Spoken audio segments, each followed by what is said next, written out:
program is brought to you by FanDuel, where we give sports fans the chance to win every day. Yo. Have we reached rock bottom for the Pelicans as they fall to 2-14 and the Hawks call their arena their home?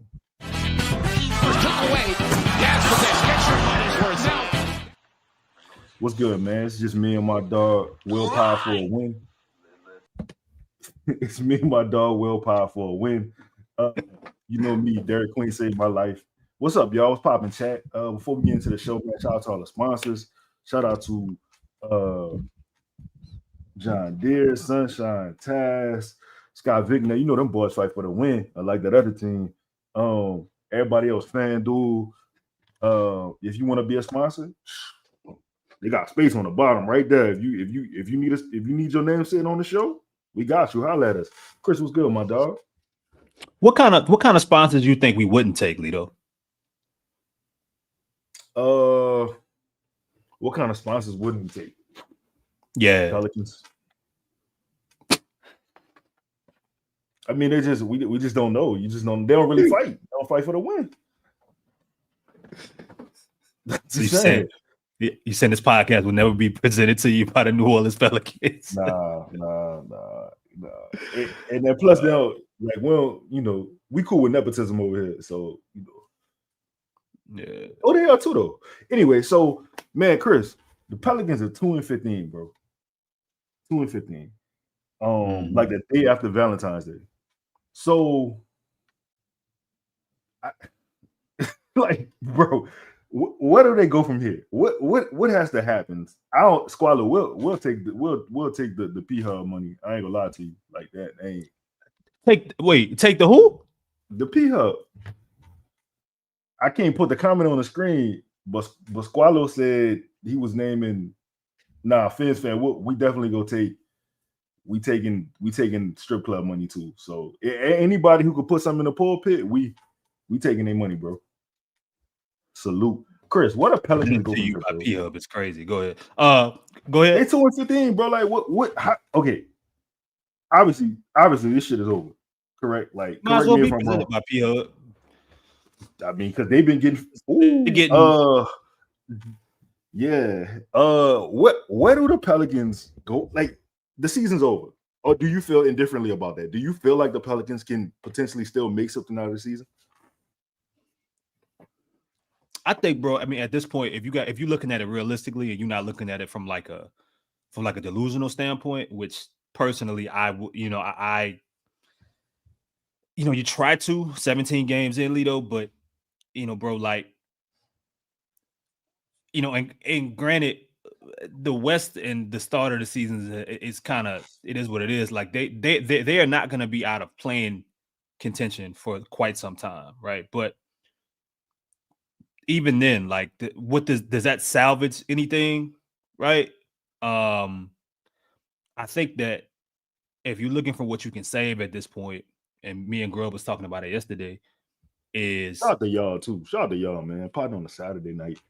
Y'all appreciate everybody popping up, man.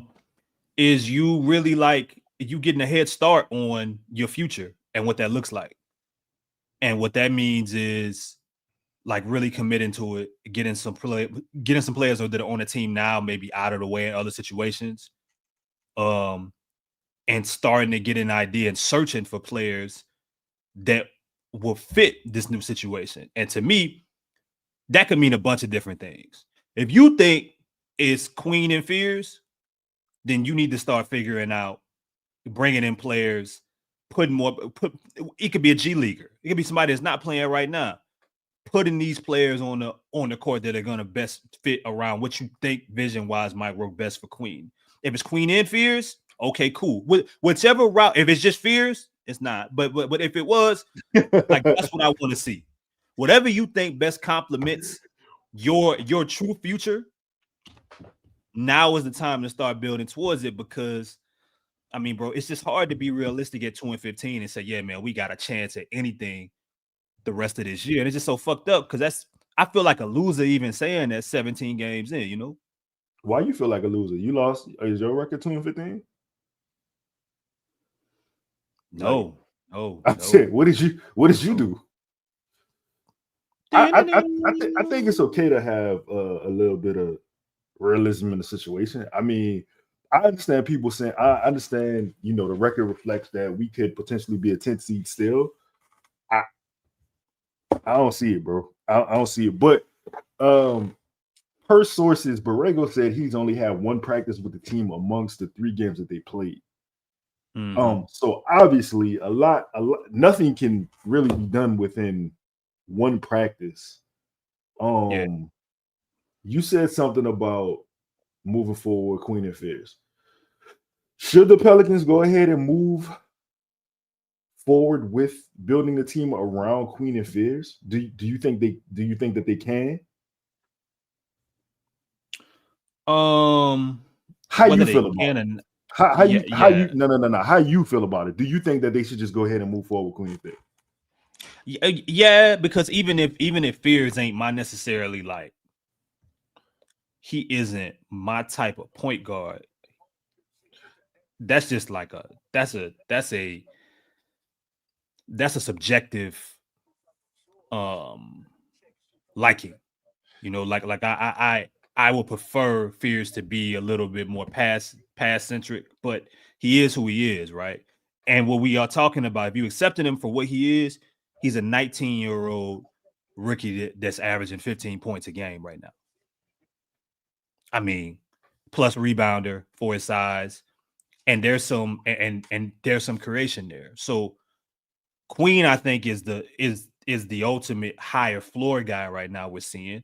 But with Fears, and we see this with guards all the time, you got to look towards the ceiling because the point guard position is the toughest position to play starting out as a rookie or starting out, your first year.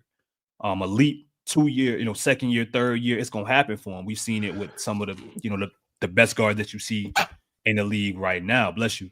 So, I mean, you only get 3, bro. So you 2. That's it. But yeah, bro. I mean, like, yeah, you got 2 young building blocks. You have to look at it that way. And for sure, you have the person that I think everything can revolve around. Like you have with like Queen's like an offensive router. So Right. if that's what he is, well, Fears can fit in there just fine. What other parts can you put next to them? Like what vision are you chasing after the Denver setup? Okay. It's just us. Like we just gonna pod. All right. Yep. So my question to you is, and we gonna get into team building in a second. My question to you is, and I'm trying to start all of the. I see y'all comments. I'm trying to start them as we go. Yeah. All right. Are Queen and Fears compatible enough to play together? Fuck what the stats say per your eye test. Yeah. Or do you think that they're compatible enough going forward? You can build between both of them. No, but I didn't think Murray and Jokic were very compatible. Gotcha. I mean, hell, you like we potting? Let's pot. I still don't think that they're compatible. But they found a way to make it work. But the team did a good job, I think, of getting out of earlier commitments. Like, bro, once Denver decided Jokic was it, they traded Nurkic. Like I don't know if you remember, Nurkic was starting. Yeah, I remember. And Nurkic was supposed to be the one. Right. And Nurkic at the time was better. And they said, nope. Like eventually, like we gotta, like this dude is the one. We gotta really see what we got here. We gotta move Nurkic. They moved it, and it wasn't completely popular at the time. When Jamal Murray got drafted, I think the year before Emmanuel Mudiay got drafted. Yeah. So no, I don't think it was a year before, but you may be right. Maybe you're right. I'm sorry.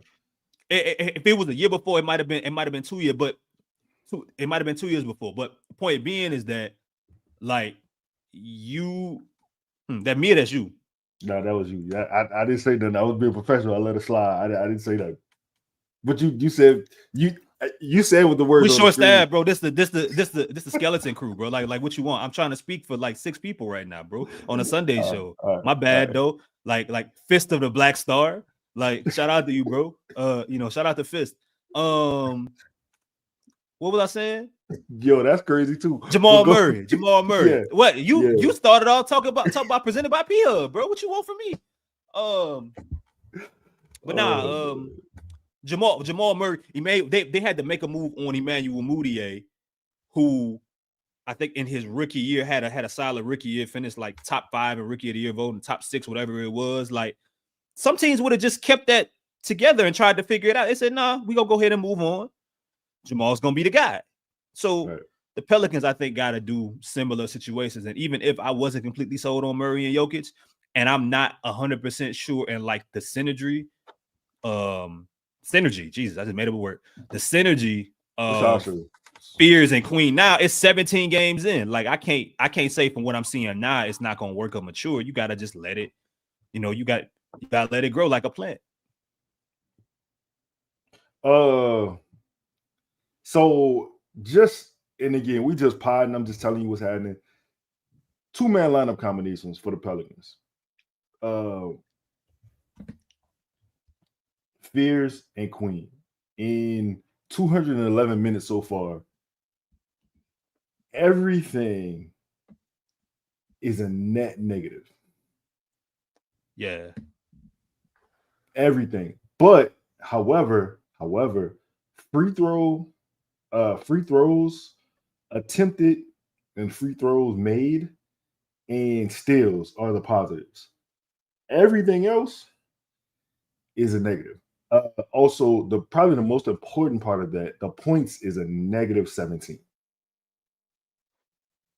I mean, you talk about a 19 and 20-year-old that's like it should look bad. If I think you have to look beyond a lot of shit right now when you're talking about a bad team, because we talked about this yesterday, bro. It's like, bro, Detroit, and some of that is Cade injuries, but Detroit had back-to-back years where they didn't win 20 games after Cade got drafted. Like,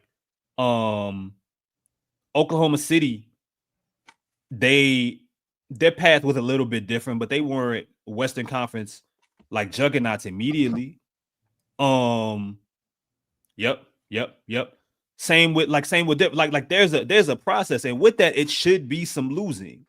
But there's a comment up here, and like, this is right. He's saying, like, Queen is special, Fears is good. Commit to these two. Don't overthink it. Like, because I mean, Lito, you might be wrong, but you gotta commit to two players that like at minimum are ahead of the curve, and they're young and they're cost controlled, and they seem to have good motors, good work ethic behind themselves.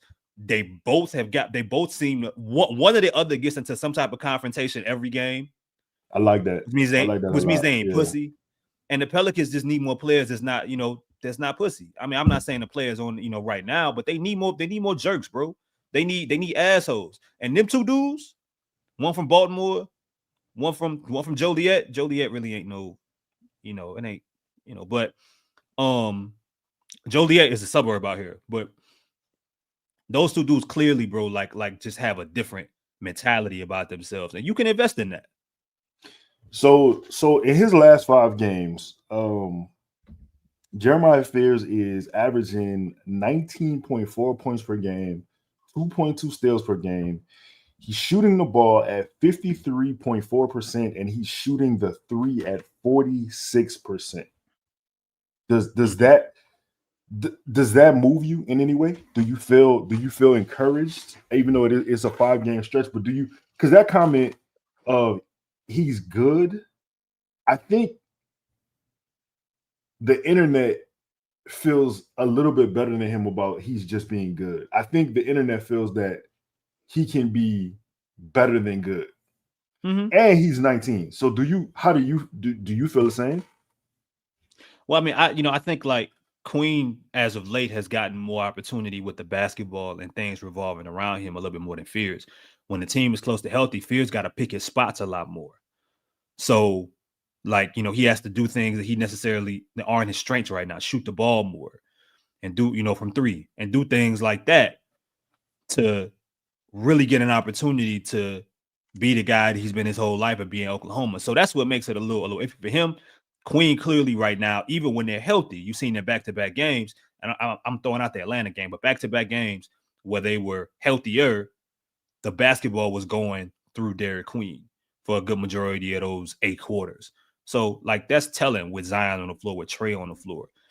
And with Fears, him picking his spots, I think is solid because it's, he's learning things that I think is going to, that winning basketball players have to have, Yeah, and he's learning sure. it early. Like, I'm not going to have the basketball the entire time. And in the process, he get to see, oh, this dude gonna make my life a lot easier because I'm not gonna have to exhaust all my energy creating for myself or getting downhill or being in transition consistently.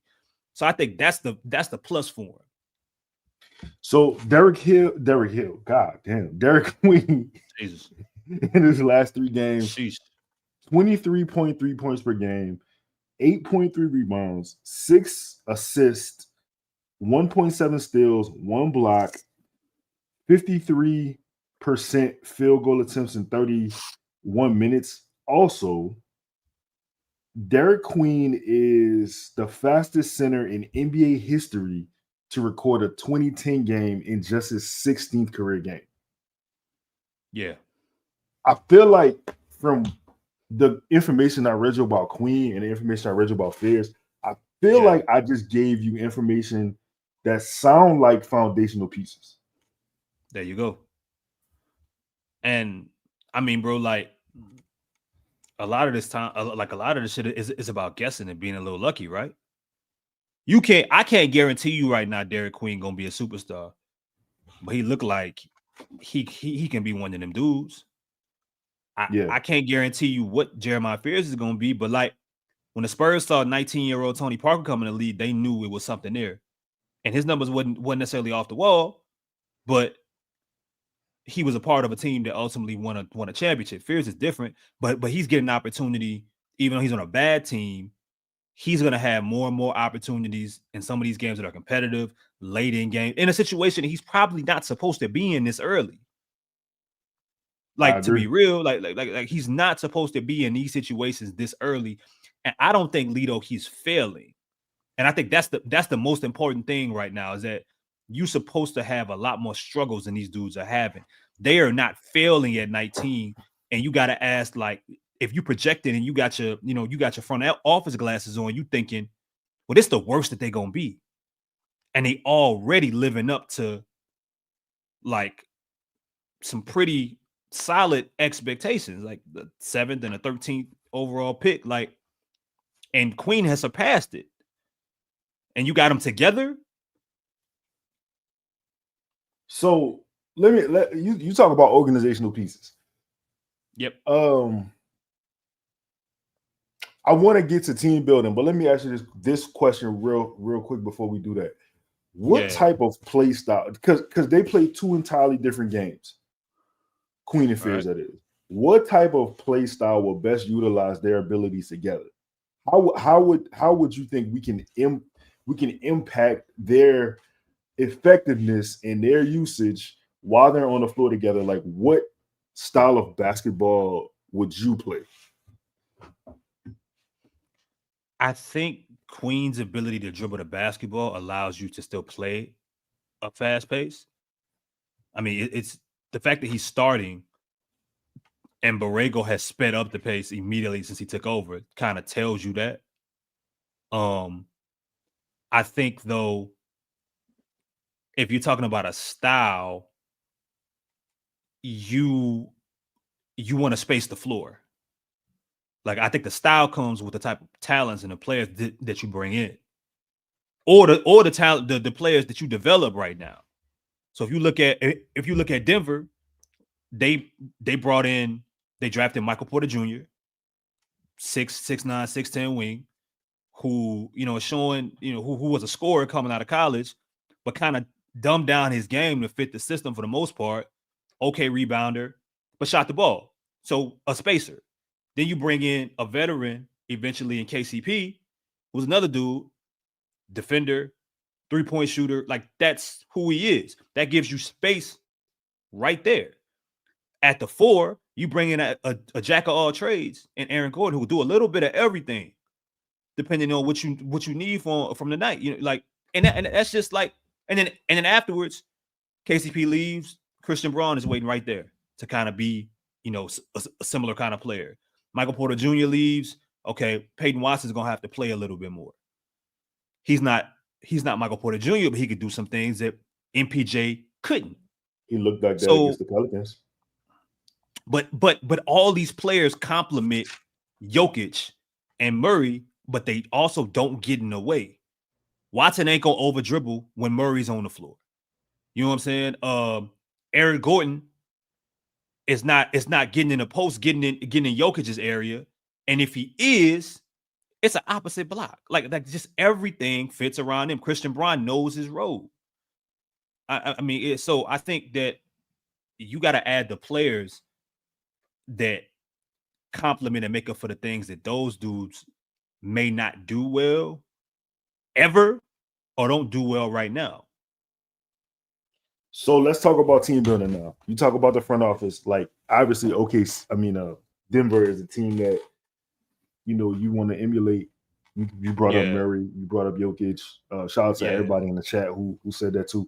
Are there any other teams that you feel like this team should emulate and laser focus on to say this is who we need to be? Detroit. Talk to me, elaborate. Like I don't know, like it is that Fears and Queen don't project to be Cunningham and this version of Duran, but their team building was okay. We add in specialists around these two dudes and veteran specialists. So they brought in Tobias Harris. They brought in Tim Hardaway Jr. last year. They brought in Malik Beasley last year. And then this year, you lose Beasley and Tim Hardaway Jr., and you get Fontecchio, who's a shooter, and you bring in Duncan Robinson. You know what I'm saying? And on top of and they bumped into figuring out certain dudes, bro. Like you remember how like Isaiah Stewart was on a trade block every year. He was predicted to be traded every single year. Now you look around, you're like, oh damn, he kind of fit what we need to. Like he fits perfectly around these dudes. Actually, nah, like he don't get in the way. Like now you're not hearing it anymore. Now like Isaiah's a part of not necessarily this core, but he's been an important part of this group. Asar Thompson. Mm-hmm. So you bring him in again, like he can kind of develop at his own pace. Ain't no pressure to him, but immediately what he do day one? He gonna make K's job easier. He gonna make Duran's job easier because he's defending. He's a gifted passer. He got a really good IQ. He don't get in the way. So at minimum, he's a glue guy, and at best, he gonna turn it into something beyond that. Ron Holland, when Ron Holland plays, he ain't got to worry about nothing but getting a bucket off the bench. That's it. Yep. No more, none less. But with Cade in the game, guess who's getting the ball? And there's certain guys on this team right now with the Pelicans that ain't, you know what I'm saying? You got a long way, you got a lot of time before that is evident. Like, bro, we was watching Zion and Brandon, lose shots to role players consistently because the role players felt like they could take those shots. Again, the consistent theme in that has been whose fault is that? Who do you blame that on? I think it's a shared thing. It's a shared thing. The organization, like the Pelicans, couldn't make up their mind, bro. They couldn't tell you who team it was when BI was here. Was it Brandon team? Was it Zion team? I understand that. That makes sense because of the other guy's unavailability. But if Brandon's on the floor, how does player X have more or the same shots as Brandon? You gotta it has to be clear. Has to be clear. 14 gotta touch this basketball. It's clear for Toronto right now. While BI, yeah, I mean, it's partially up to the players as well, right? I don't So think BI out there any different than he was in New Orleans. that's what I'm asking. Did he set is there a different tone to BI? Like, why is it there? Why does that exist here and it doesn't exist there? I haven't seen. Now, I will say I haven't seen the shot charts in Toronto, so I can't verbatim say yes or no. But in my opinion, it's got to be BI and Scotty, right?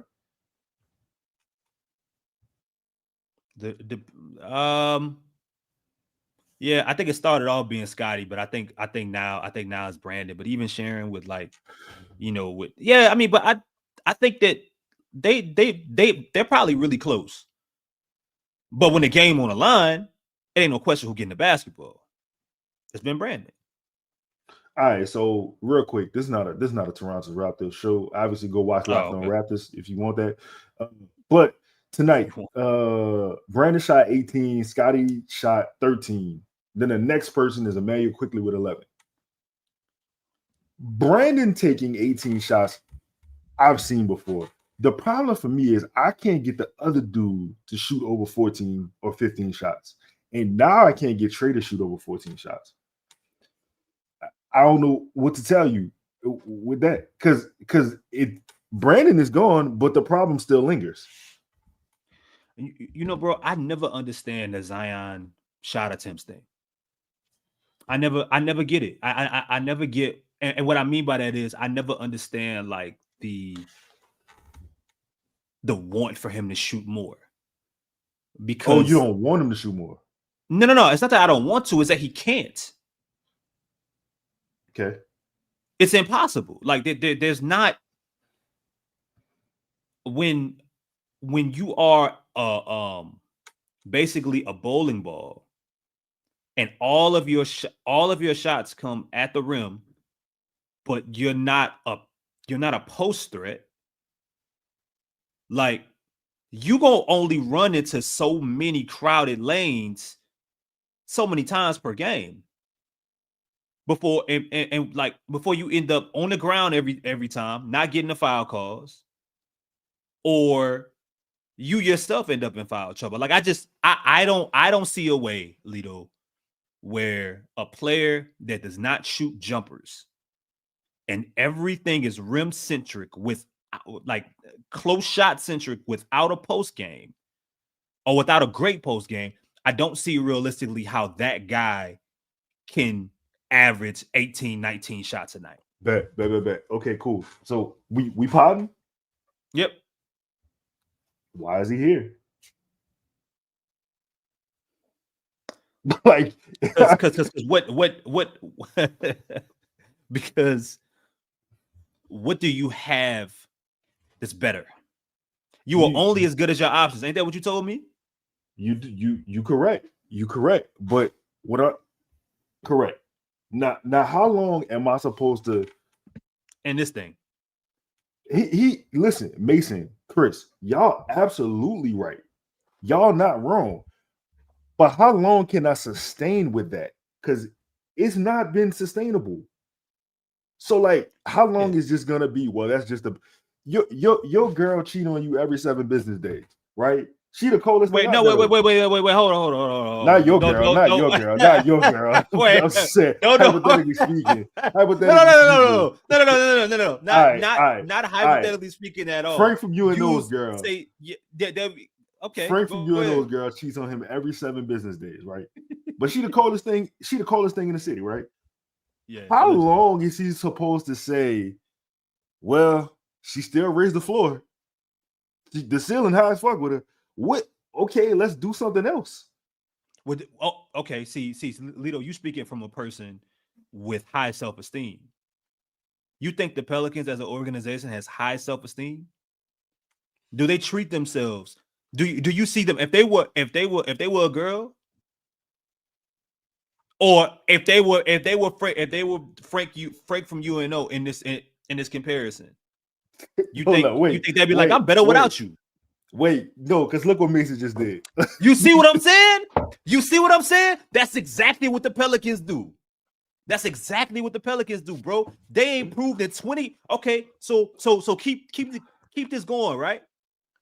In 20 years, Frank from like the Pelicans ain't been able to keep a girl. they ain't been able. That like all they like every attractive woman that they've had, a good woman that they've had, has eventually outgrown them. They get to a certain point and they leave. So you make it to year 7 with somebody, and like, damn, she ain't perfect, man, and she flawed, but damn, when she here, bro, like what Mason say? She come home, she cooking clean. Forget it. Hey, I'm not telling you that's how I operate, but that's exactly how the Pelicans move, dog. And we've been doing like and everybody knows a Frank from UNO. And I'm sorry for Frank, because Frank probably got a good wife at home. Yeah, Frank, Frank, I'm sorry. Yeah, like you know what I'm saying? Like, I mean, what? And here you go. Okay, he's still like this. This is what Frank from UNO would rationalize. Man. And look, man, like she got some good, yeah. And when it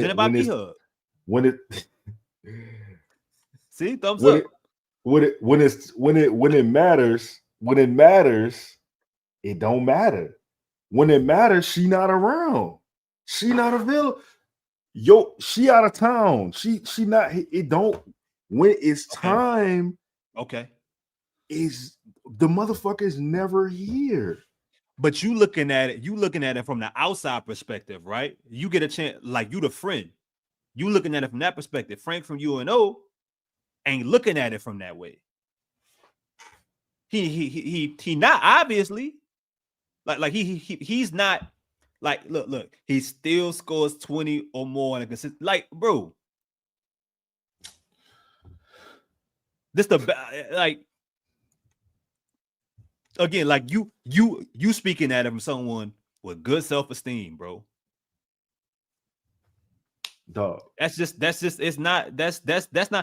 the reality out, bro. There are simps out here. There are people that don't know how to get better. There are people that don't know that they just settling or how to move out of it. You had a partner like that? For sure, 1,000%. Yeah. So what you do when you give your partner advice and he don't listen to it? I'll stop talking. Because you're gonna do whatever you're gonna do. 268 career games missed, 221 played. So when you say he's on a consistent basis, that's where you lost me. But man, bro, she make a mean French toast. That's just where you lost me. I just, you don't like French toast? I mean, do it have syrup on Jemima? Like, what are we talking? Powdered sugar? What we talking? I'm saying, because I'm saying, like, at the end of the day, okay, are we podding? Are we fucking podding? Because this is Sunday. The thing with Queen and Zion is they got the two highest two-man plus minus on the team, right? Yep. Do you think that Zion? I want to ask this question without being disrespectful. You think Zion is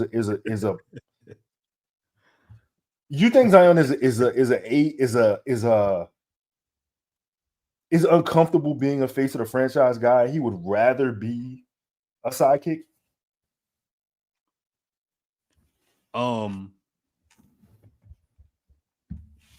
Hasn't it partially kind of always felt that way? It has felt that way, but do you think that is what? Do you think all this shit that has happened with him in this scenario, his time here, is because he felt uncomfortable being the guy, and he would rather just take a back seat to whoever? Yeah, think about how many times we watched him take a back seat.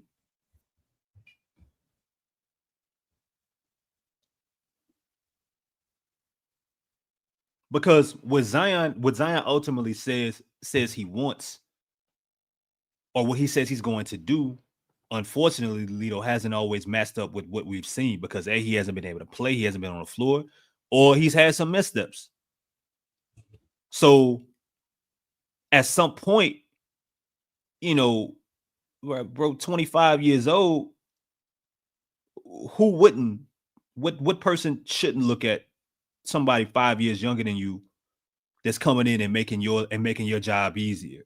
Because whether you 1A or 1B, bro, if the team winning, it's gonna work out well for you. But I mean, like, unfortunately, dog, like, it's just always been something. Even when we got a chance to see Zion driving a car, both times ends up with hamstring injuries. And then this year, even this year to start, he ends up with a hamstring injury. This time it only lasts like, a week or 10 days or, or 12 days, whatever it is. But yeah, bro, like when you think about all the shit that we've heard, you think about how reluctant he was to kind of take the reins of leadership and kind of allowing, openly talking about and then being a leader of this team. You ever heard Zion come out and say, like, this is my team? Nah. It's what Joe's trying to get him to grasp, but bro, like, real leaders, bro, you ain't gotta tell somebody that they're the guy. They just know and they act like it.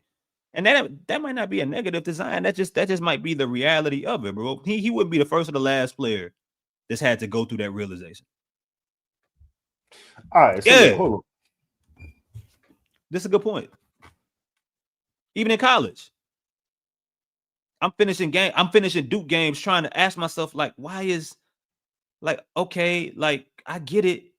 Why is Zion not shooting the ball here? Why is he okay with standing around and watching Cam Reddish shoot this shot? Why is he okay with RJ Barrett? You the best player on the team. Well, that's the reason why I'm asking the question that I'm asking him, but not necessarily about is he more comfortable, but I'm saying, like, for instance, right, the end of the game the other day, Zion at the elbow, he got the ball, he kicked it back out the fierce. Everybody know he going left because he can't go right. Yeah. Am I missing something? Like we know the direction that he's gonna drop the basketball. Yeah. We know the hand. He left-handed. He's gonna shoot a left-handed shot. It's not gonna be a right-handed layup.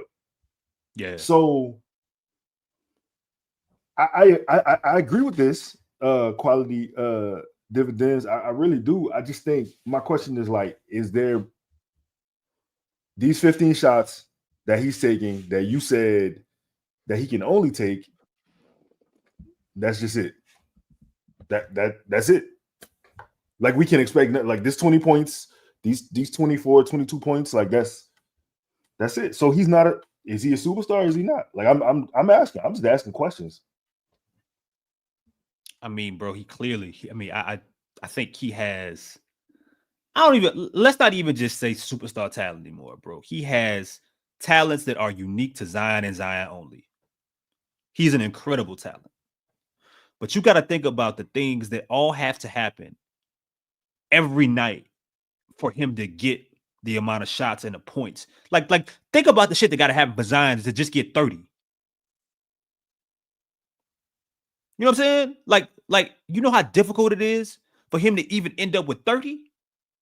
Think about how many times he got to get fouled. No. Think about how many times. Yeah. I mean, I'm asking. I'm saying he's shooting 10. Let's say he's shooting 10 free throws, right? He gonna make 6 of them.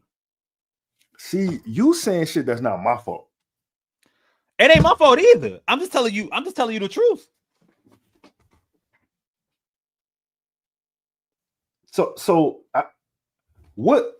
Okay, I'm wilding for having expectations for a superstar. It's year 7. I thought this was America, man. It's year 7. Frankfurt UNO know what he got at home. But that's the thing. He know what he got at home. And Frank don't want to end up being the one to try to move around and the grass ain't greener. So I'm going to turn around and I'm going to look at my brown grass, right? While I'm looking at the window of some green grass, and I'm gonna ask the brown grass, like, what you here for? What am I doing with I you? would. That's what you would do. The Pelicans have not shown in their 20 plus years, bro. They have not shown that they are willing and ready to take that leap. And it might not even really be a leap. It might just be the right thing to do. But to them, it felt like a leap. Like we was talking about this yesterday, bro. They have not developed. They have not invested in a rebuild ever. Not a long rebuild. The closest you got is Chris Paul. You don't think that the Pelicans understand that they're in a rebuild? No. I'm gonna ask you this question. I asked Justin this last week. Because last week they was 2-12 when I asked this question. I don't know if I asked on the pod. And I said, dog, do you think the Pelicans still think that they can make the playoffs? He said that I was on that phone call. Huh? Oh, you was on it. Yeah. Because you said the same thing. I was there, bro. I was you said the same there. Because you answered the question too. You're right. So at 2-15, you believe there's people in that building who are like, man, we still making the playoffs. This is in reference to my rebuild. We just got off to a bad start.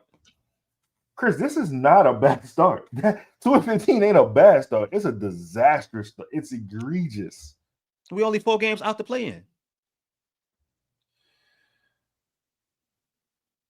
I'm Lito. Once again, just because you have gotten to a point where you can see the forest from the trees, like everybody don't want to be helped, bro. We can only advise. We can only advise. This is some sick shit. This is sick. Been 20 plus years. Chris, all right, you know what? Fuck it. Let's just get back to team building. You said OKC. Who did you say? I'm sorry. I asked you teams we emulating the Queen of Fix. I said Denver. And I said Detroit, but OKC too.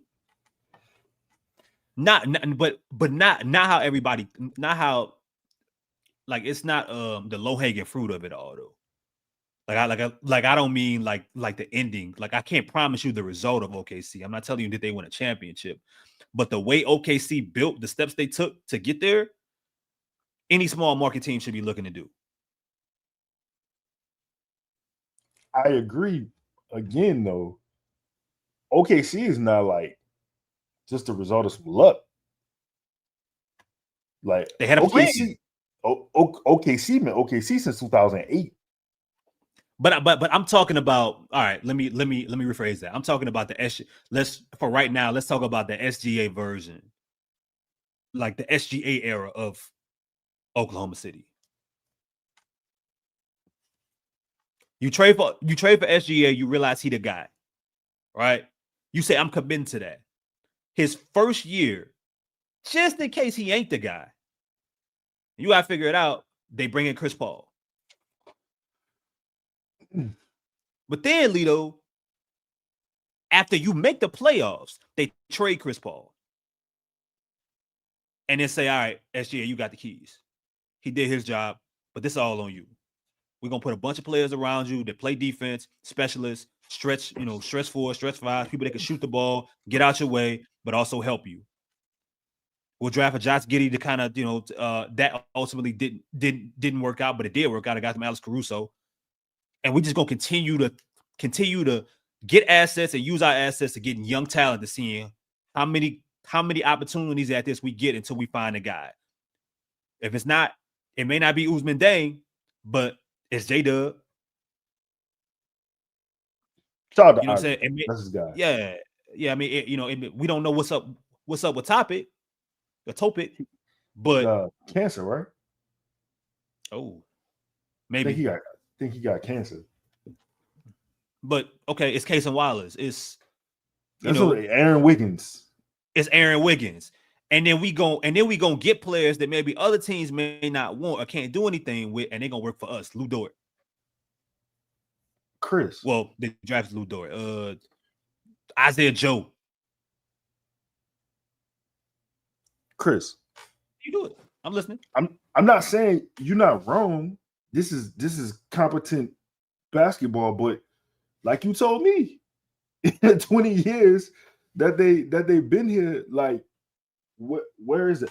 Yo, I had a conversation on Twitter. Shout out to that boy, Josh, man, Josh Preston. We had a conversation on Twitter earlier, and I said, hold on, I'll tell you exactly. I want to be fair to him, and I want to be fair to me. Mm-hmm. So the conversation we had was, I said Griff really did a number on the Pels. In my opinion, there's no fixing this. Blow the whole thing up. You need culture, a foundation. People talk about the unprotected picks that Joe traded, but to me, keeping Bill Green for this season was just as bad or not worse. So Josh says we had our best season in a decade under Griff, and he wanted to fire Willie last season. Injuries were the problem, not Griff. I don't even see how people reach this conclusion. My answer to that is this. How many firsts did you have when Griff first started this job? Right? How many did you end up with? What seed did they turn into? 49 wins was the pinnacle of this regime. Willie Green gave his I have a dream speech, and you got to freaking fight. And then that was it. Where are those picks, Chris? So I think what Josh is pointing to, or from his perspective, is the peak of it was you making the playoffs and then having the 8th overall pick the next year. You made the play-in. You didn't make a playoff. You did. You made the play-in. I'm saying if there was no play-in, you wouldn't have been in the you didn't outright make the playoffs. Okay, but the record, regardless of the record, when it's all said and done, they made the playoffs. They were in the play-in for an opportunity to make the playoffs. They made the playoffs that year. The next year, actually that year they started off with 2. They started off same kind of record this year, right? See, they go. And then the next year they end up getting a lottery pick. So, what? Dyson was number 8 or whatever, mm-hmm. And that's the same year that Zion has the first hamstring injury. So, look, bro. I mean, to me, when shit don't work, and this is in life, and this for Frank and UNO as well. When things don't work, we like as humans to say, this ain't no shot at nobody. But we like to say, this is the problem. This is the issue. Yeah, I feel that. This is the problem. Right. We like to pick one thing. And it ain't never that easy. It ain't never that easy. You might have something that shares the highest responsibility. And if you're gonna go that route, it's probably ownership and the way that they have invested and truthfully been involved in trying to make the team and the people that's been in charge and all of those different things, the people that are more than anything calling the shots. So, but then from there, yeah, Griff has a responsibility. He has some shared responsibility in this. Zion got shared responsibility. Willie got shared responsibility. B.I. got, in this year, same thing. That's so that's my thing, bro. I don't think that there's that when something fails, you can ever 100% say Frank from UNO, his girl cheating on him, bro. He can't.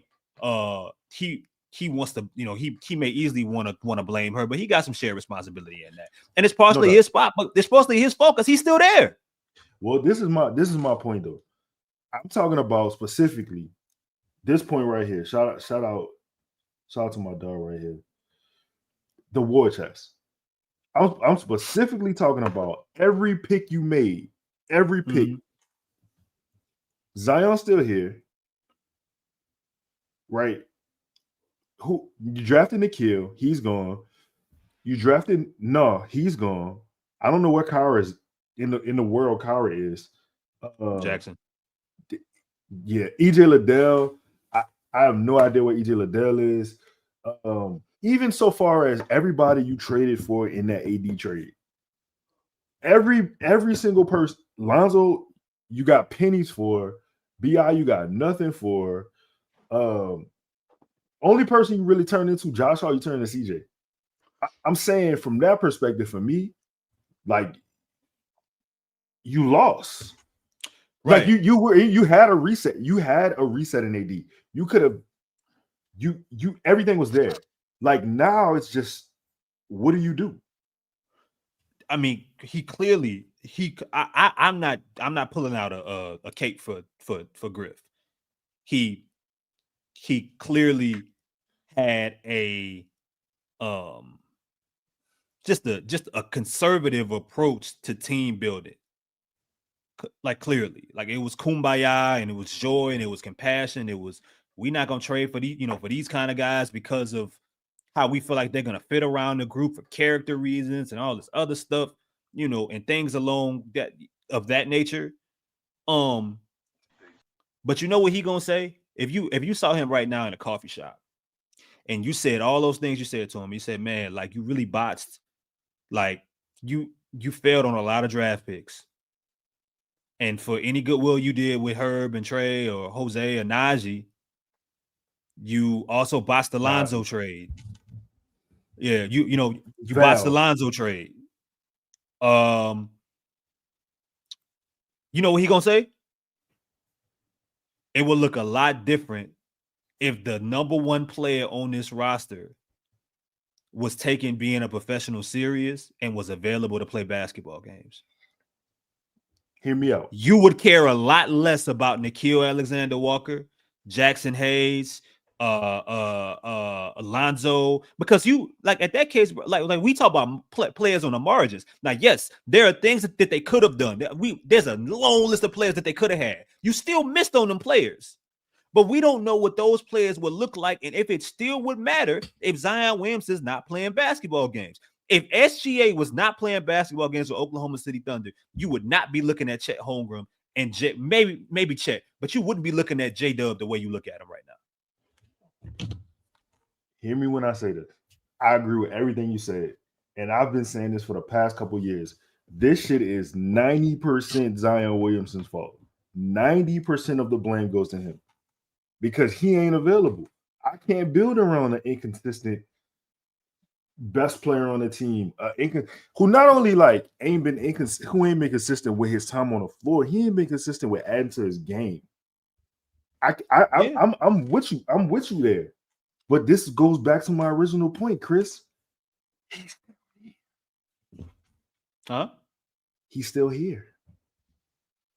He's still here. Present day, he's still here. Frank is probably going to need to walk in and see his wife cheating on him in his bed, ultimately to move on.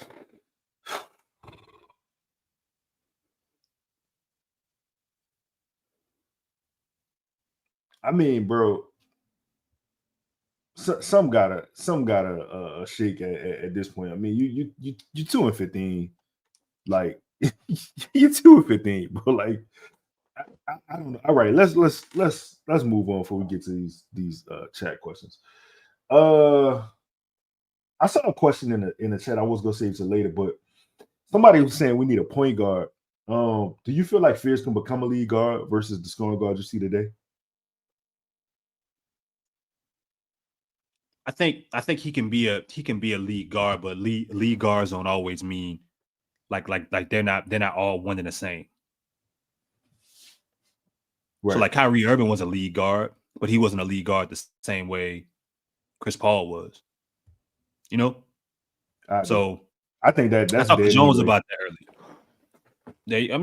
Okay. I mean, Halliburton. Yeah, but it's a different.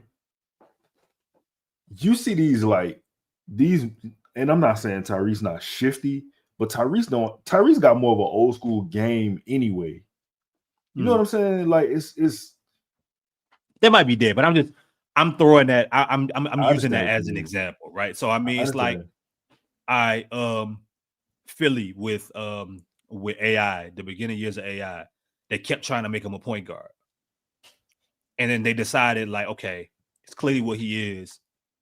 If we're going to get the best out of what he does, we'll move him to the 2. I'm not saying that you move Fears to the 2 because AI was still bringing the ball to the floor. He was still doing all the point guard type shit. He just wasn't considered your point guard. But what you bring in Eric Snow.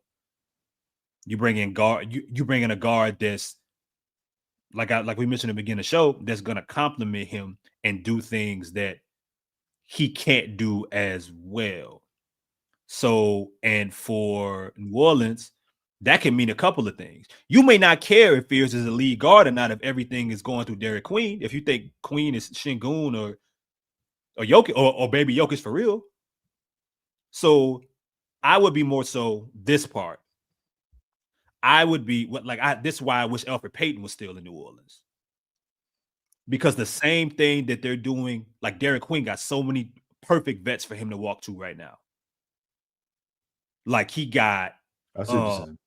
Yeah, he got DeAndre Jordan, he got Kevon Looney. You know what I'm saying? Like, even on his staff, he got Greg Monroe. He has veterans. Whoa, hold on. Hold on one second. Ooh. Shout out to my dog, Jay Stein. 1, 2, 3. 1, 2, 3. Let's be completely honest for 1 second, guys. Can you imagine if your grandmother ran a $2 billion, $2 multi-billion, I'm sorry, I can't read, franchises? Shit, my grandma did that, boy. Y'all wouldn't be getting this power from me. Man, I mean, she would. What wasn't it? What's what's her name? Griselda Blanco. Didn't she eventually become a grandmother? I don't know. Wasn't she fairly old at some point? I believe so. Yeah, and she was running a multi-billion-dollar franchise. It's a little different though, because her line of work not really like, it ain't got no longevity in it. Her life on the line. What you mean? It's like her. She could die or go to prison. Would you rather just like be in a situation? Oh, okay, all right. I fail. I retire. I gotta sell some things. I gotta sell a franchise, or I might die. Who got more pressure? I mean, if that's the case, I mean, one person cares. Griselda cared. This other lady, like she don't care. I see that comment. I'm not fucking with that. NC D-Boy 8810. I feel the same way. That's why I'm a little like precautious. I'm a little bit like, my process in evaluating Fears is a little bit slower because yes, I feel it was my issue with Jamal Murray. But eventually it didn't matter because Jokic was so damn good. It's so good. And it did not matter if Murray went 8 for 27. But the nights he did play well, so that's the that's the thing. But that's also that should be fair and a part of the growing pains for Jeremiah. And we gotta allow that shit to mature. Cause I honestly we want instant gratification, bro. Like with these, that's like with young guards, bro, it's gonna take 2 or 3 years. And we should expect that. So let me ask you this. Do you believe that Derek Queen AC? Yep. What's up, AC? You believe Derek Queen is good enough to overcome whatever Fears' shortcomings are? Not saying Fears has any. I'm just asking. I'm gonna flip the question. I'm gonna flip the question to you. What you think?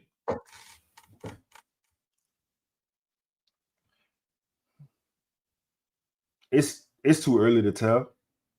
I think that's a cop out. Oh, that's a cop out answer. I don't want to. Yeah, I thought we potted. Yeah, that's a cop out answer. I'm gonna say I don't know. I mean, listen, and this is not that's a cop out too. No. I'm about to tell you why though, because I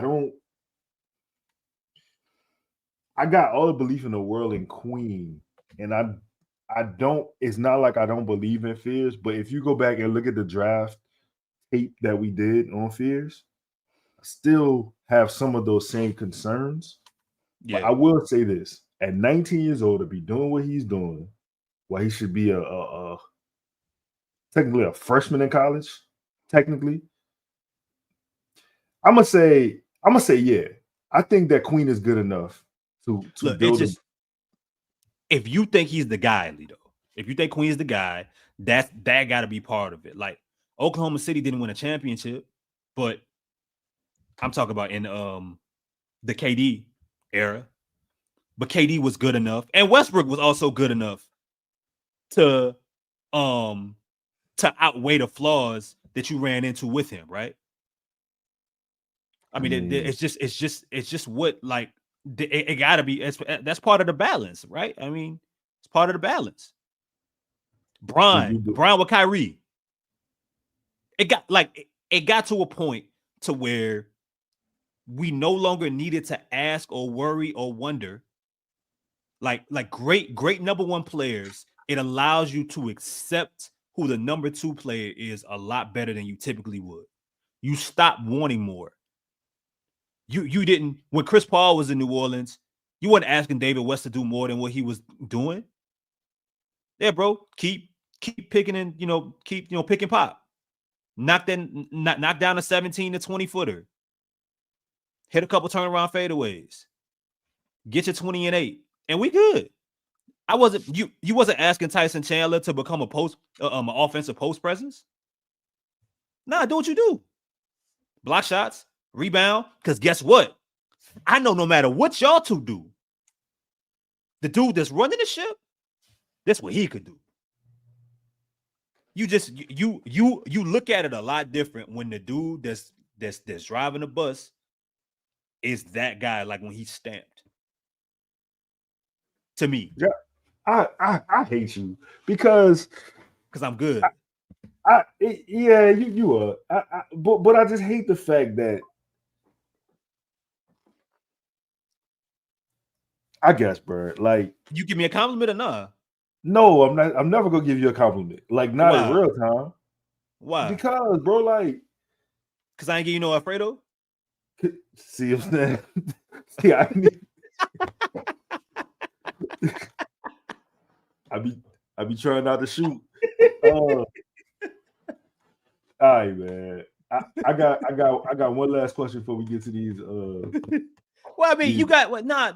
But go to your point though. Go to your point. What's your thoughts? Because I don't think you still. I feel like you still ain't answered to me. If I mean, it kind of goes back to the beginning when I asked if they're compatible, and then is he good enough to overcome any short failures that Queen has? I mean, Fears has. I don't think he's compatible yet. Okay, hold up. For you going, were Russ and KD ever compatible? And I'm not comparing them to the two. I'm just asking.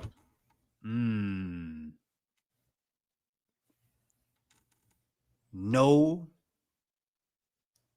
but they still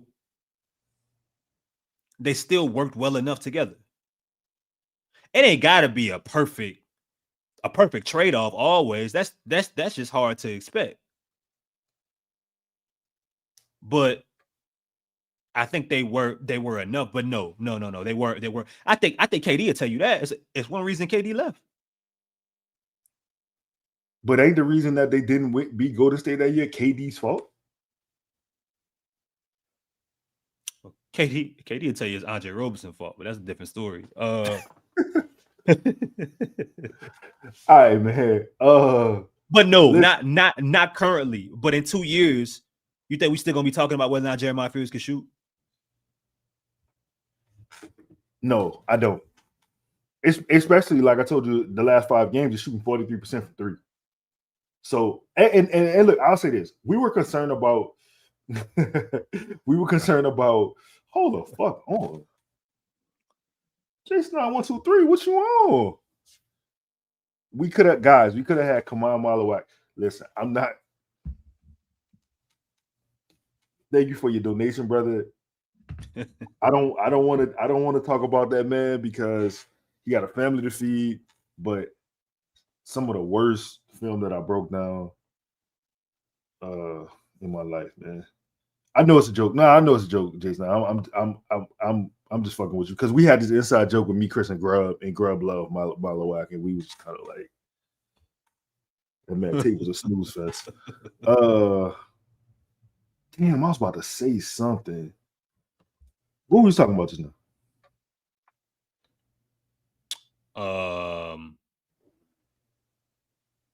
I mean, I think the last question I asked you, if you thought in 2 years Jeremiah Fears would be able to shoot.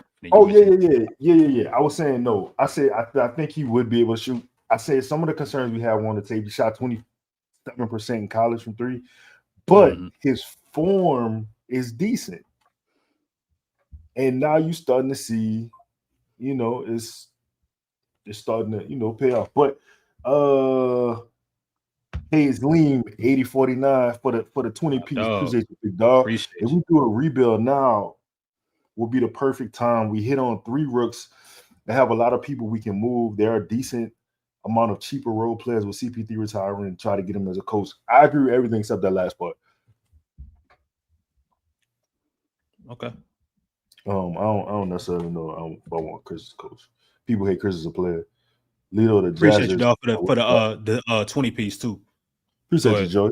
Thank you, dog. Man, that's a Young Money jersey, bro. It's got Holly Grove on it. It's got Jazz, but it's the New Orleans Jazz Holly Grove Young Money jersey. My dog got that from me from Weezy. That's a bad explanation. What you mean? That like for the backstory. Yeah. But like, was it like a special? Was it a special like release? Yeah, it was. Bleacher Report. But I'm saying my partner got like Weezy signed it for me, so I'm never gonna. That's going. But obviously he asking because he don't understand the jersey. I'm sorry. All right, hold on. I don't remember when Bleacher Report did it, but Bleacher Report released City Edition jersey of their own, and they had these no limit joints, and they had this Jazz jersey from Young Money, which it's got basically all Wayne tattoos on the front. You know what I'm saying? New Orleans Jazz has got fleur de lis on. Yeah, so yeah, you can't find that nowhere. Holla at me though, I'll sell it to you. Hey dog, see Chris, this is why people be talking to me about trades and shit. I'd be like, I give up. Like, I trade anything. It don't matter to me. I was gonna ask you this one last question. Yeah, that too. Ain't seen it.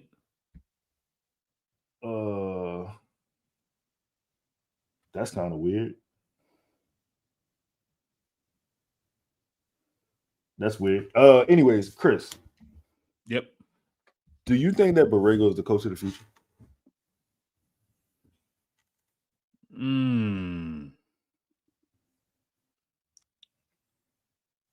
I think of this team. On this team, he will be, unless a big time coach wants this job.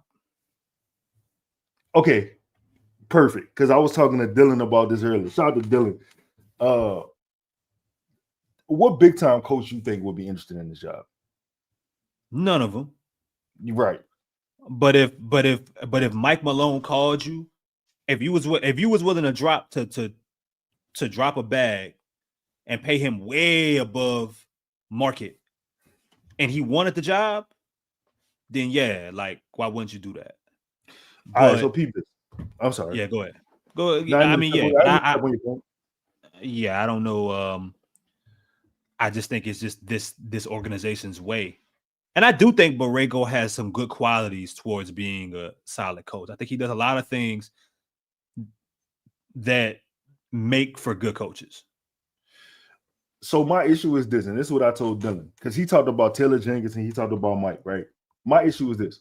With Mike and Taylor, you got 2 winners. I don't know if Taylor went to the Western Conference Finals, but I think they was a game or 2 away, if I'm not mistaken. Yeah, right. Mike has won a championship. I think if you brought in those 2 guys, obviously it's the first aspect is the money. They don't pay coaches. I mean, you could see what they pay Willie Green. You can see what they paying Kellen. They don't spend money on coaching. Secondly, I think a guy like Mike Malone is gonna want power. You know what I'm saying? He's gonna want influence on who is on this roster. He's gonna want to have like Bill Parcells used to say, I wanna buy the groceries. You know what I'm saying? I want to make the product too. Like, I don't just want somebody to shop for me. Yeah. So I don't believe he didn't say it like that, but he didn't say it like that. I didn't want to be so egregious though how he said it. Gotcha. You know what I'm saying? Gotcha. But we know how airline operates, and you know they're not giving up power. So that's never gonna work. Do I know that? Yeah. Yeah. They didn't let Sean fucking Payton do it. What you mean? Man won a Super Bowl for him. What I mean by that is, Lito, he won a Super Bowl, but Mickey Loomis got a lot of praise as well. He was also very important. So it wasn't like Sean did it by himself, right? Mickey was also important. So, and Sean ain't overthrowing Mickey Loomis. Obviously now, right? In the Pelican situation, I mean, it's probably too late now because you already brought in Joe Dumars. But you would have to have those two would have to be on the same plane, you know, in regards to how the shit was gonna work. And I would say, bro, like, I think when you talk about power is relative, like power can be circumstantial. The Pelicans might have another real bad year and not have a draft pick going into next season. And they may be like, you know what? I'm tired of this. Because remember, in the beginning of David Griffin's tenure, I know for a fact Griff had a lot of power in the beginning. He had a lot of power in the beginning. Now, you fire... You said this. I'm sorry. Yeah, in the beginning. You fire 2 head coaches and you start missing on some things here. People start questioning you and you start having you start having some failures, happen and come around. That changes. But in the beginning, I got it on good authority. Griff had he had a decent amount of power. But the results didn't yield him to consistently have that power as time went along. Obviously, he couldn't get Willie Green fired because Gail was like, nigga, your job is on. Your job ain't safe. How I'm gonna let you fire a coach? I just feel like I feel like those guys not. I don't think they're gonna give up that kind of power to them. Might be right. I mean, Mike Malone was getting into it with Calvin Booth. So I mean, hey, let me ask you this: Who? Hank, my bad, Hank. My bad, Hank. I got you. Who you feel like? No, that's not a fair question because I don't want to say one is more important than the other. It should be a marriage. They need to work together. So, this man yawning this shit on the show. What the fuck wrong with you? My bad. Here we go. Right. Look, no, that's the Pelicans. Don't blame me. Gray was a high commodity team. Definitely. Yeah, you wouldn't you think that for either him or a high profile name to even take a job here, you would have to have some assurances in regards to control and power starting out. If not, they wouldn't even take the position, right? I agree. Griff re-signed, right? Didn't he re-up? He's still getting paid through.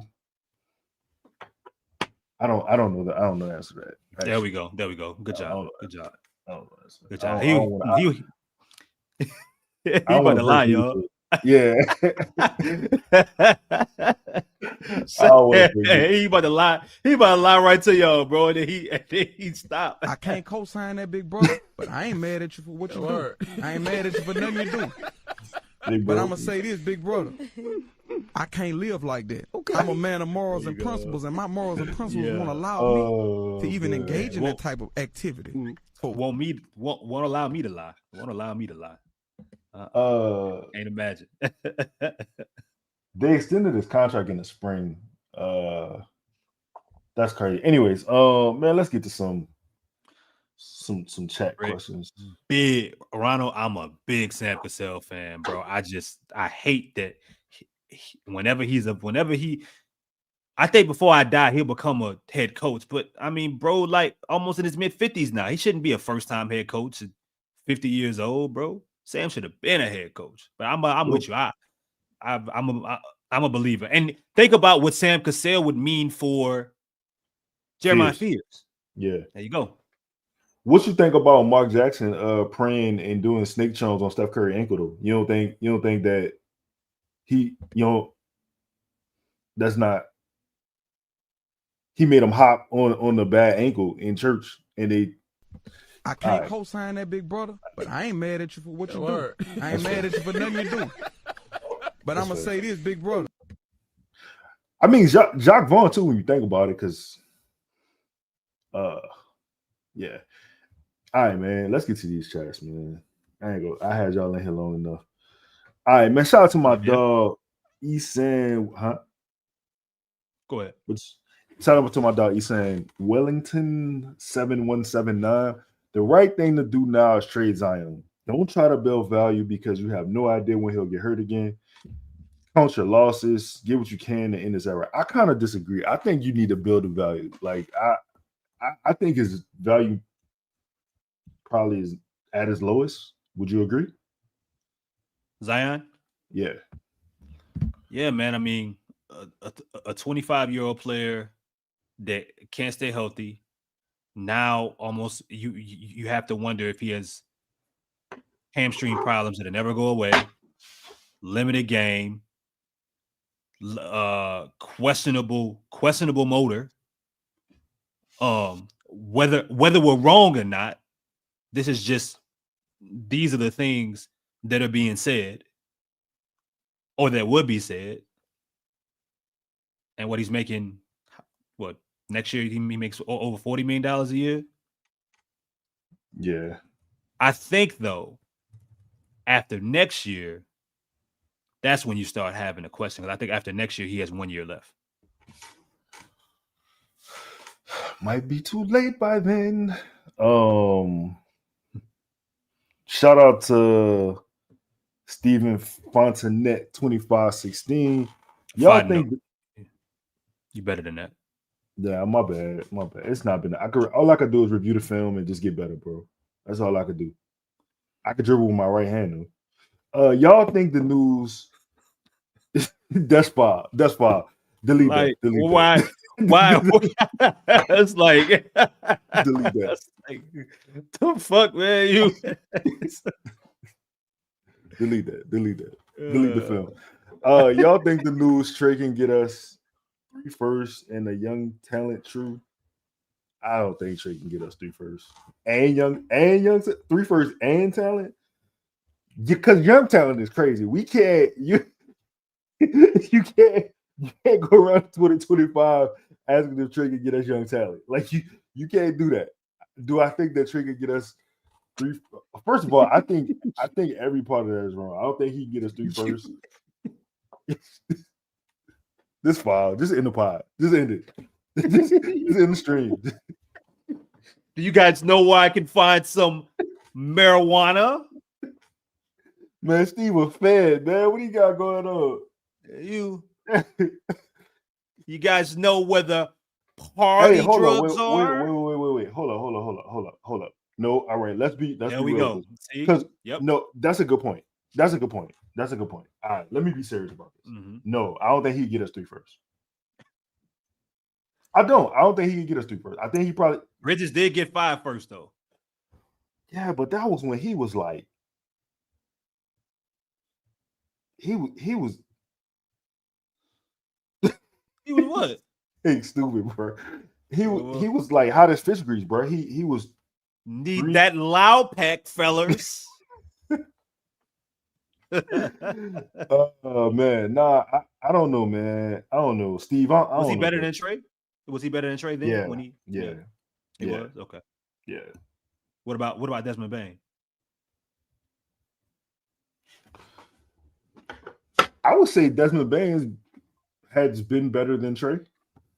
Okay. No? You disagree? No, I mean I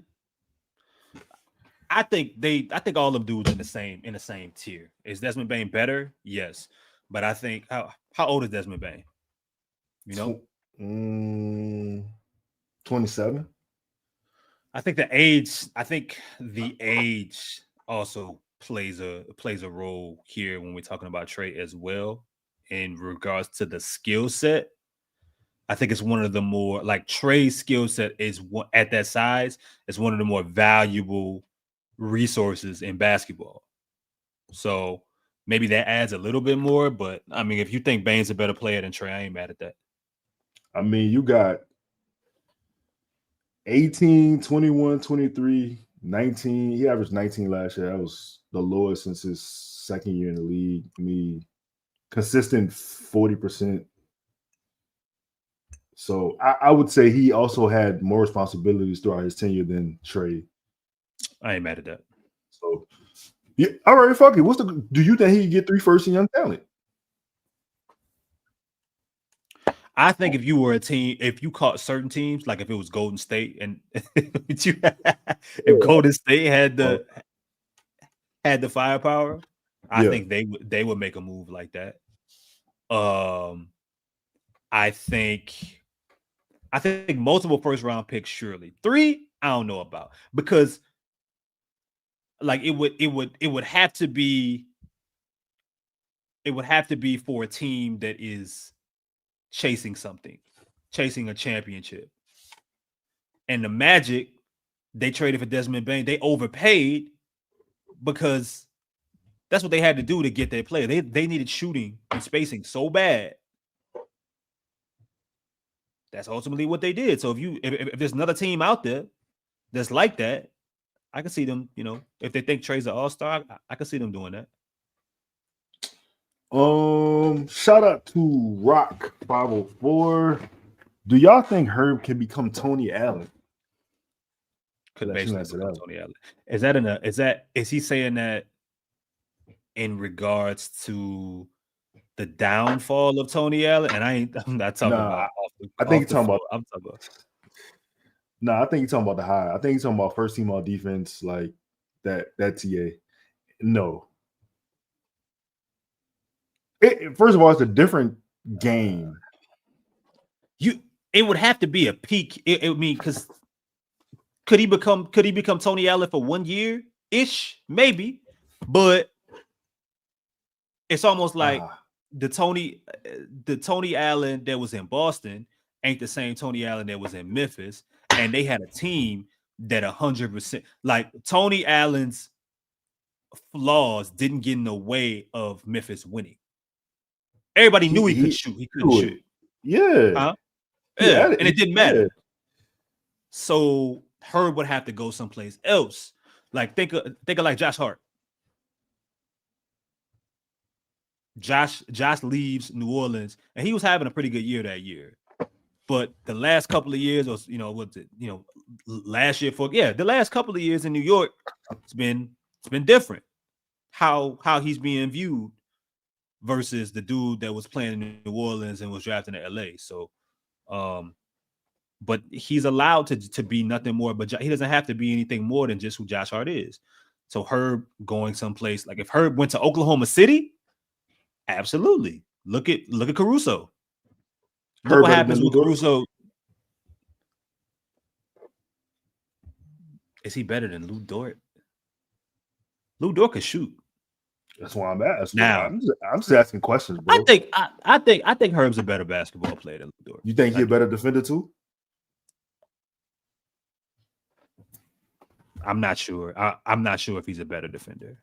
Could Herb Jones lock a Brandon Ingram up in a playoff game and outscore him also in a series?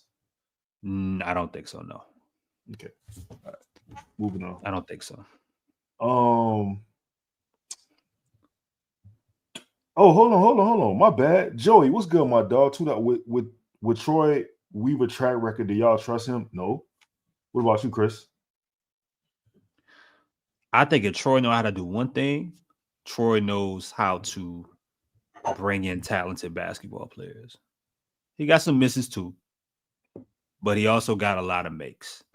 Now the route he goes to get said players is totally different. I think Chaz was talking about that on the previous show. And we talked about it in the offseason. Like when you pulled up Troy Weaver's track record, it's a lot of good shit on there. It's just, whew, the misses are in bold, and you know, the gambles that he takes to get said players aren't always the most, you know, I don't know, was applauded Troy things at the time. was Troy part of OKC?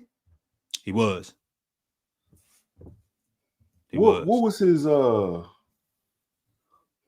was he a scout then, or I don't remember, but I do remember him being a part of Oklahoma City, because I remember when when the Pelicans were looking for a front office executive, like once the Danny, not what's pro name, once the Danny Ferry thing went through, and I remember that they were and they were looking for a GM, and they ended up getting a GM and a president of basketball operations, but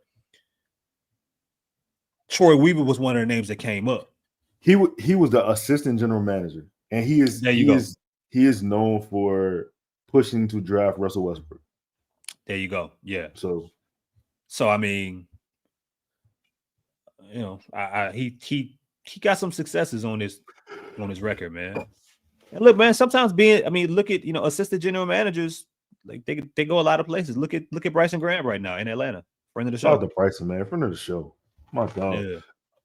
Black Preacher Man, my dog, what's good? Do y'all think because of the fact that Fears is 19 and Queen is 21, leading a team, that's why they're 2-15? Nah. Well, I don't think that's the primary reason. I think it's just who not here and who don't be on the floor consistently and who was coaching. What you think, Mr. Connor?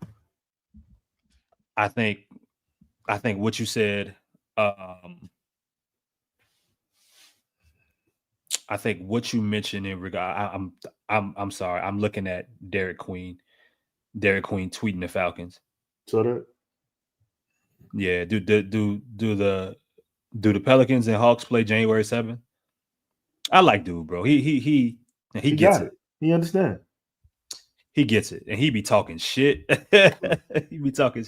So the Falcons put a tweet up saying "marked safe" from Derek Queen, and then Derek Queen tweeted them a few minutes ago, January 7th, 2026 at 6:30 Central Time. Is that the next time Atlanta and the Pelicans play? Because can someone let me know? But no, bro. I think Willie Green was part of that. Zion going down for a period of time with an injury, but I think some of the Willie. I think also a tough schedule that plays a role. Lack of talent, lack of resources, lack of like variety in talent. You rolling out Jose Alvarado, Jordan Hawkins off the bench, and that's it, bro. Like you need Jose Alvarado to come in and save a game for you, bro. That ain't fair to bro. He's supposed to assist, not lead. Jordan Hawkins hasn't been able to shoot at all, and your third best shooting threat right now. That ain't gonna work. Sadiq Bey, you start here, you come off the bench. It's Looney was hurt, Carlos hurt. You know, just not very good, man. Shout out to the Night World, man. This ain't nothing. Shout out to the Night World, man. They what they how to do. Shout out to the 9, man. Bayou Sniper. I like Borrego as a developmental coach for a rebuild like Dagno. Yeah, I'm with you. Good job, man. I'm with you. Let's see. Oh, this. Hey, what you think he mean by this?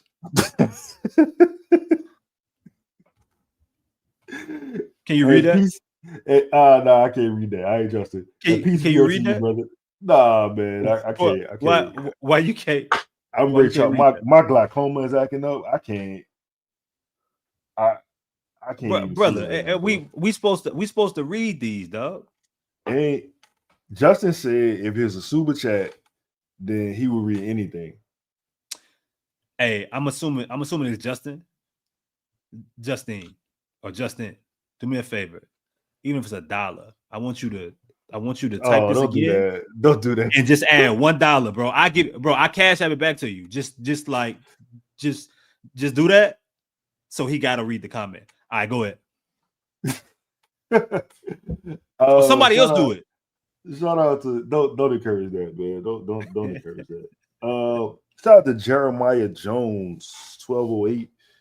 Happy belated birthday. I don't know that. Anyways, what players should Pelicans get to build around Derek? That's a good question, Chris. Who do you think, my brother? Why you say it like that? Huh? Why, brother? Why you say what? Strong you are? Yeah. Why you say brother like you racist? Hey, you know I can find some of that loud.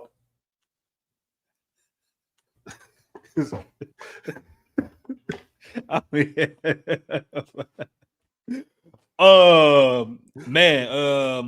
Sam Hauser's, the Derek White types. Wait, is the first person that you mentioned was Sam Hauser? You sick? Yeah, what's my dog? What's my Sam Hauser light in Cleveland? What's bro name? The shooter. Strauss? No, the other one. Oh, damn. What's that white man name? What's his name? He's a shooter. Man, I can't think of it. Yeah. But it's gonna but it's gonna pop up at some point. Him, Max Strus is another one. Jaime Jaquez. Jaime. And then like those kind of players, bro. You know what I'm saying? Sam Merrill. There we go. See, my dog. Dean Wade. I'm a Dean Wade fan, bro. I'm a Dean Wade fan. So that's not who you talking about? No. Sam, him. Oh, come on. Yeah. Oh, there we come on, Lito. Man. All right, but before that, George Niang. Yes, Dean Wade. Any type like I mean, if it was Isaiah Hartenstein, he would have been one. Like role players, bro. Role player. Lito's guy. The Atlanta big. Mogay. Okongwu. These would be all the kind of players that I would be looking to, kind of those kind of builds. You looking to bring in who? Your player, bro. The player from Atlanta? Like him, man, Max Christie, like all the good supporting role acts. But yeah, the backup center in Atlanta that you like. I ain't see the game, so I don't know what you're talking about. Go ahead, Lito. Right, why you did this? Hawkins will. Go ahead. Hawkins background music. Hawkins will leave this earth once he signs. You gotta read it. You gotta read it word by word, bro. Hawkins will explode once he signs his 5-year deal. There you go. And that was just super chat. Ron, appreciate it, man. Brought to you by P-Hub. Read my last message, Little 2 feet, man. Man, supporting the show, dog. I'm gonna send that back to you. Appreciate you, Ron.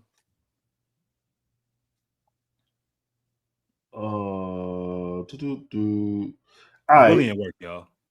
Yeah, unfortunately. Ruthless Pragmatic. Have y'all noticed Zion hasn't been interviewed since returning? That's never happened before. I thought it was a bit weird. I honestly have not paid attention to that.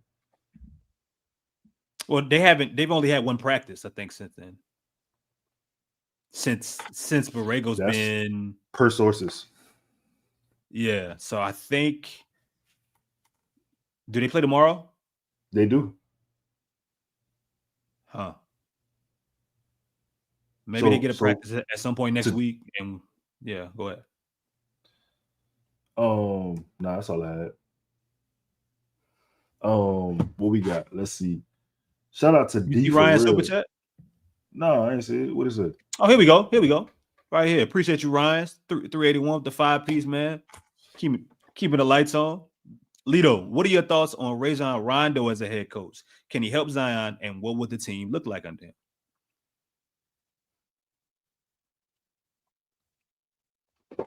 I don't want any first-time head coaches. You I know that you think Rondo a first-time head coach? As far as like having to be in control of a team officially, yes. I believe Rondo was coaching while he was playing. Yeah. I don't necessarily know if Rondo. I'd love him as an assistant. Love him as an assistant.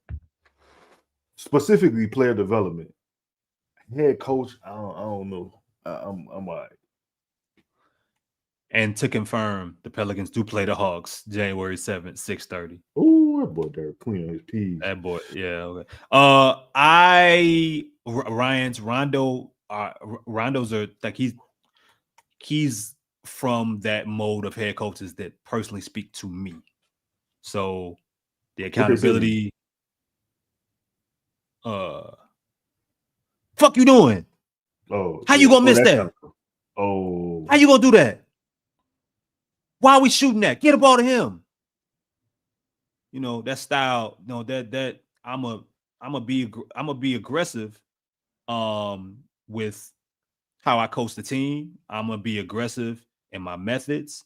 I might be a little crazy. I like the fact that Rondo also has success as a former player, but I think he's big on being honest and not watching things, just letting things slide consistently, just calling shit how it is. And he also someone who players will probably listen to because he's very smart, also very, very smart, intelligent, was like consistently was known for his ability to watch film. Like was it him? They went out, like I heard they went out somewhere, went out to a club, or they went out to Alden or something, and he was watching film, sitting there like, yeah. He really he loves said he's a sicko. Yeah, he's a sicko for sure. Yeah, he loves the game. He loves to teach the game, but he's also a jerk. Yeah, he gotta get some political seasoning for me first. Yeah, maybe, but I think those are the kind of leaders that you need. And again, Rondo would do wonders for a Jeremiah Fears, and he would also do wonders for Derek Queen. Hold on, I missed this. Hold on, I missed this. Jason, I missed this. Man, shout out to you, bro. Grub was 100% correct. Owner has zero intention of winning. Strategy to market hope every 4 years while staying below 8 rents, collecting revenue share. 1,000% agree. Shout out to Grub. Shout out to you, Jason. 1,000% agree. Mr. Strong 93. We got the pace and creativity with Fears and Queen, but we need shooters. 1,000% agree. I mean, that's his name, bro. Like, why you say it with so much? I ain't name him. You know what I'm saying? I'm just saying. All right, go ahead. Shout out to Ron Shields Jr. The Pelicans need a Tibbs mindset. Enough with Thibodeau. Enough with trying to split minutes and let's play to win games. We don't need the whole second unit on the floor until garbage time. Still fucking around have 5 players fucking with the Pelicans. He would only play the starters. Shout out to Black Preacher Man again. Remember Griff gave himself and Willie a secret extension? I do remember that, Black Preacher Man. A secret existence. Preacher Black Preacher Man. I wish we had a secret existence during that time. Telling you, man. Man, bro. Couple more, man. Jeremiah Jones, what players y'all want if we can get in the draft? Chris, what you think, bro? I've been doing the knowledge early. I'll be honest, y'all. I typically take my time, man. I don't really get that far into the draft until later on as the college basketball season progresses, because I'm so dialed in trying to figure out what's going on with this team. But considering this season seems to being on the way to what last season was, I feel like we'll be done with this shit a lot earlier, so I had to get back to you on that.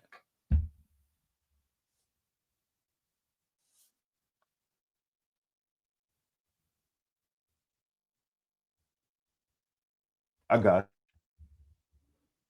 you. What about Dash Daniels? You ain't. No, man. You don't want to repeat the Daniels?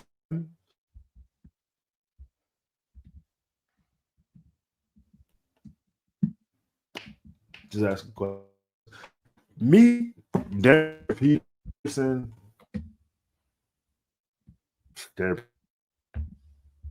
Cole. I really like Caleb Williams a lot. I can't pull a question up. There we go. Bing Hank said, man, fuck this team. Boldy James versus Freddie Gibbs. That's the real question. Man, that's tough. That's tough. Fred ain't missed yet. Fred ain't missed. Chris had Alfredo today. Fred ain't missed though.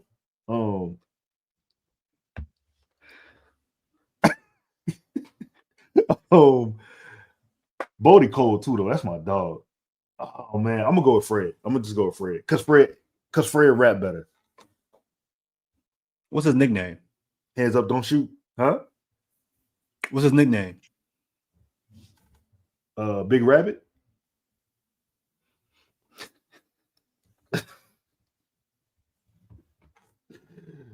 All right, man. We got like 2 of these and we fucking out of here. Here you go, Chris.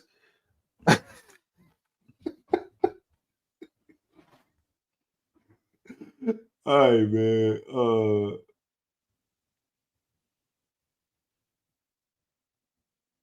Shout out to TDS Gaming Elite for the 5-piece. We obviously not trying to win. Hawk and Jose were at the Saints game instead of team practicing before. I don't know if they had a practice today. I can't confirm that, man. I can't. They may not have had a practice today, bro. They may not have had a practice. So, you know what I'm saying? But all right, this is the last one, Chris. You promise? I promise, yeah, for sure. 1,000%. Because I gotta go watch Derry. Welcome to Derry on HBO. You even fuck with that? That shit cold. Chill out 823. What's the odds of a big Trey Murphy to get back in the first round? Give me your odds percentage, Chris. I say like 40%. Like this regime didn't draft Trey Murphy. They have no ties to him. You know, but they could also be like, he just so happens to fit very well with what we need. It's gonna be a lot harder to replace him. But they might say, all right, well, I will run the risk of trying to get close to replacing him for a lot less than what he's getting paid right now. So I don't know, man. And Trey doesn't seem to be like the guy that wants out, you know, that wants to leave necessarily. You know, he may be able to see the vision into the next era of things. But I'd say 35 to 40%, just because I'm just not sure. I don't even know how much the team values future draft capital right now, because they may just be focused on what they have right now in Fears and Queen. So I mean, we'll see.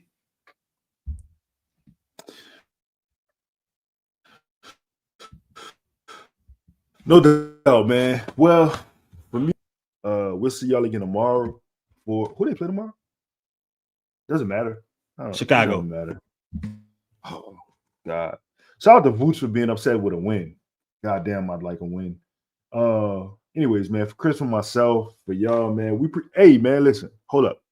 The Pels 2-15, y'all motherfuckers show up every single game. It's still 150 people in here to talk about a 2-15 win, a 2-win team. And man, like, we appreciate y'all. You know what I'm saying? If the Pelicans ain't gonna show y'all love, well, you know what I'm saying? Y'all our homies. We fuck with y'all. We really only do this shit for y'all, because sometimes I don't do this shit either.